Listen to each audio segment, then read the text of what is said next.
আসসালামু আলাইকুম। MSS homemade ফুডের আজকের আয়োজনে আপনাদের সবাইকে জানাচ্ছি সাদর আমন্ত্রণ। আমার আজকের রেসিপি গোলা কাবাব।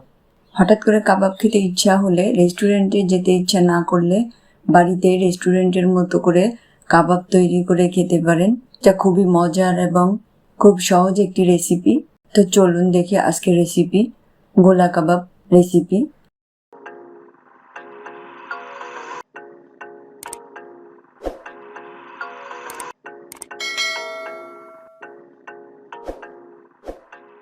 এর জন্য আমার প্রথমে লাগবে কিমা হাফ কাপ, লবণ 1 চা চামচ,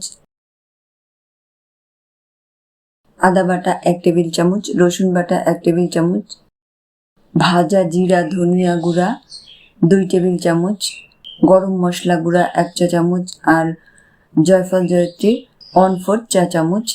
এরপর দেব পেঁয়াজ বেরেস্তা হাফ কাপ,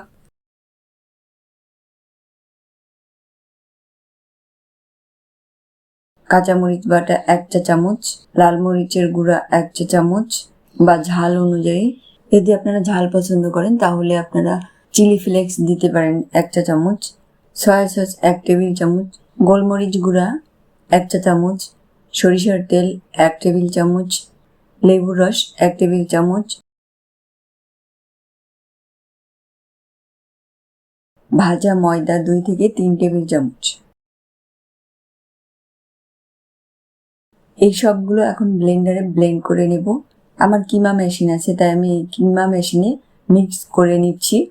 এই কিমা মেশিন দিয়ে রেস্টুরেন্টে কিমা তৈরি করে।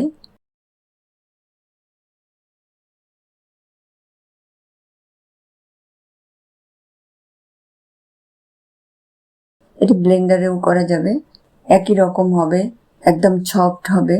দেখুন কতটা সফট হয়েছে। এরপর আমি নুডলসের ভেতর যে মশলা থাকে সেটা দিচ্ছি। এটা অপশনাল, এটা টেস্টিং সল্টের পরিবর্তে ব্যবহার করছি।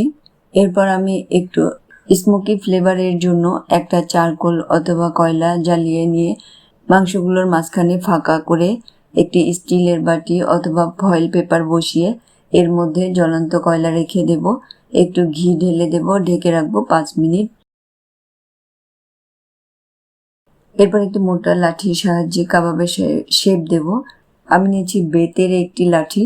অবাধ্য স্ত্রীকে বাধ্য করতে আমার হাজবেন্ড এই বেতের লাঠিতে লালটে পেঁচিয়ে রেখেছে। আমি সেটা ব্যবহার করে কাবাব বানাচ্ছি।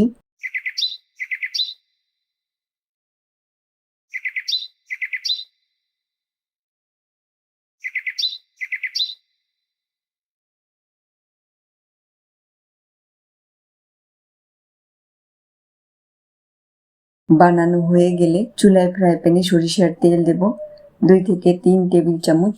তেল গরম হলে কাবাবগুলো দিয়ে দেব।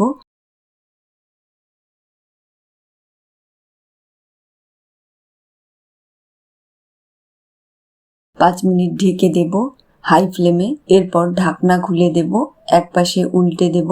এভাবে কাবাবগুলো ভেজে নেব।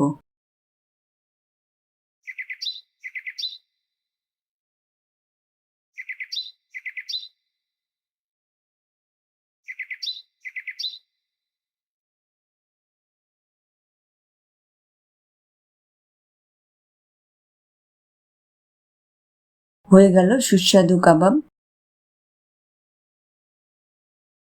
একদম রেস্টুরেন্টের মতোই স্বাদ। বিশ্বাস না হলে বাড়িতে চেষ্টা করবেন, কমেন্ট করে জানাবেন কেমন লাগলো। আর আমার